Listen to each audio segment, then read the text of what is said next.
All right. Well, it is getting late Yeah, here. we've been digging in on this for a hot minute. Yeah. Let's start wrapping up here real soon. One of the things I also want to talk about is the impact on the franchise. This dealt a So bad blow to the franchise. This was not good yeah, for the yeah. franchise at all.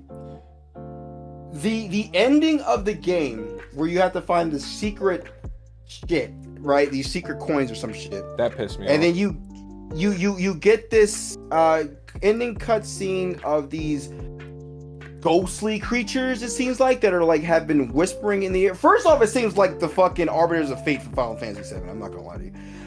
That's first off. And second of all, it's like yeah, the whispers, the whispered yeah. shit. And it's like, and so what you're telling me is that every single thing that happened in the game, these beings were the reason. I don't Really? know. It didn't really fucking elaborate. That's apparently what it is. You saw them like every villain that you've ever faced in Dragon Age. Apparently, these guys were whispering into their ears. So are these gods? Because apparently, in fucking Inquisition or something like that, like throughout the three games, you get a sense of these characters, through like little bits of lore, and they're apparently across the sea. Like they're across the sea creatures or some shit like that. Like I guess on another continent or some shit like that. Which I mean is I guess is fine. There was But lore on them prior to this game. apparently, I was looking it up because I was so confused at what the fuck they were.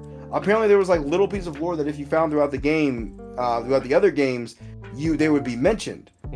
I don't know if they were ever supposed to be like a big villain or not, but like to me, the bigger villain should have been the bigger villain set up should have been the Titans. Yeah. That to me should have Yeah. been the big thing. Like first off, we pretty much disproved the Maker, right? But we just disproved the Maker. All right. The elves are fucking spirits. Yeah. They're not even real things. They're actually just spirits. Yeah. These are big revelations. What?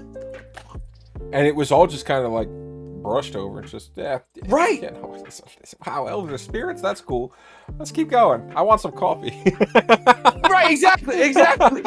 Like you had this big impact on the entire franchise. You pretty much rewrote the entire franchise of what everybody believed, and it was just like, yeah, this is just coffee conversation. Yeah. That's all this is. Yeah. Just gonna sip my tea Oh. and gather around the campfire here and Thing shatter about campfire shatter the entire fucking way the world is seen. No big deal. And then it's where's brushed. Hawk? That's what I'm saying. Where's Hawk? Where's the fucking like? Yeah, the Inquisition was busy. Whatever. Why are the Grey Wardens such bitches? I don't know. And also, whatever happened to all the fucking Grey Wardens? Whatever happened to the original Grey Warden that you were playing? That's what I'm saying. Like You know what? In my playthrough of Origins, I'm pretty sure I ran off with Morrigan. Okay. I'm pretty Okay. sure. Right, because you probably fathered her baby, the Yes. old god baby. Right? Yes. Yeah. Which Yeah. was never elaborated on because old god baby. Hello. Oh my god. Yeah. What the hell? Why was that not elaborated on in Veilguard? Thank you. That was like a big thing too in fucking Inquisition. Was it? I don't remember that much. It was like not like a big thing, but it was a pretty big thing because I'm pretty sure you saw Because if it's Morgan's child. if it's not the MC of Origins, I think Alistair is the one who fathers the child. Right, it's one of them. Yeah. But therein lies something too, because this game only had like 5 choices you could pick at the beginning of the game. While Inquisition, you had a whole fucking tapestry of choices that mattered. Because Inquisition actually carried over all the choices you made from Origins and and Dragon Age 2. Yep. And they played a role on what was going on in the world in Inquisition.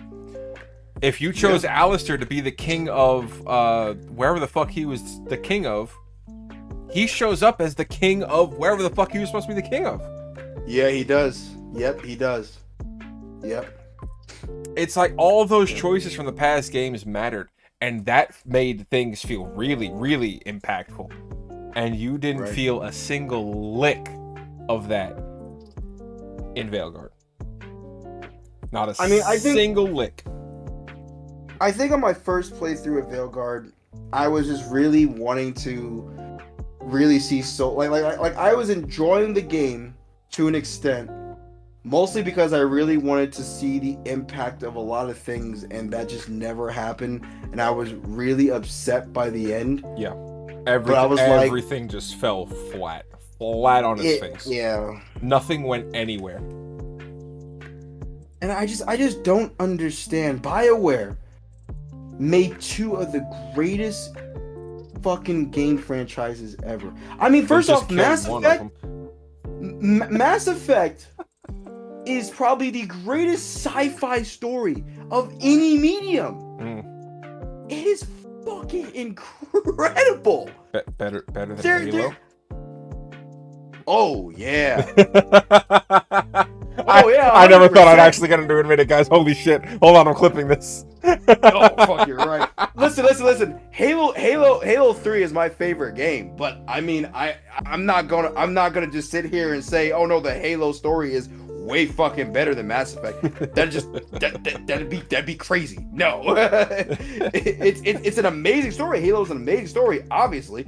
But Mass Effect is just this whole fucking interwoven of things that, Halo obviously isn't. But I'm not trying to do that. My point is, Mass Effect, it's just the Mass Effect and then the original Dragon Age trilogy up to Inquisition. Amazing fucking stories. What happened with Andromeda? Yep. What happened with this Veilguard? Yep. Why did you force him to make Anthem? What are you doing to BioWare? Yeah. I feel like BioWare might be experiencing what Halo is experiencing, is where all the original devs and all the original story writers are just, that they dip, they're gone, they're done, they're over with, and these people are trying to pick up the pieces, and the people that they've gotten to pick up the pieces don't know how to do anything. They don't know how to write, they don't know how to tell a story, they don't know how to make characters, they don't know how to make anything interesting. That they live in a fantasy world that's entirely separated from the fantasy world they're trying to fucking make. Yeah. I'm really afraid. I'm really afraid that, the established franchises that we have are gonna go the ways of this whole, rampant inclusion without actually having a good story type of thing, because I don't. It might take maybe another year or two, but I think it's going to fall back real hard back on the roots of gaming, because they're gonna see that it's just not working. I hope they've so, got to see that it's not working. At some point, like Ubisoft, all of these big companies are just failing because of their attempts of inclusion that are pulling away from what a game is supposed to be. Fun, and a good and interactive medium to tell a story. Okay, those are the two main important things of a game.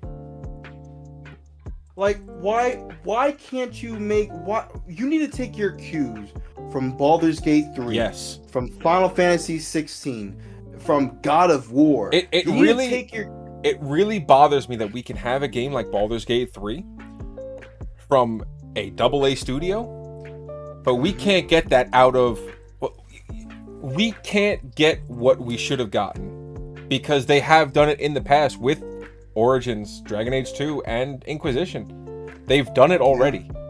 Why did they fail this time?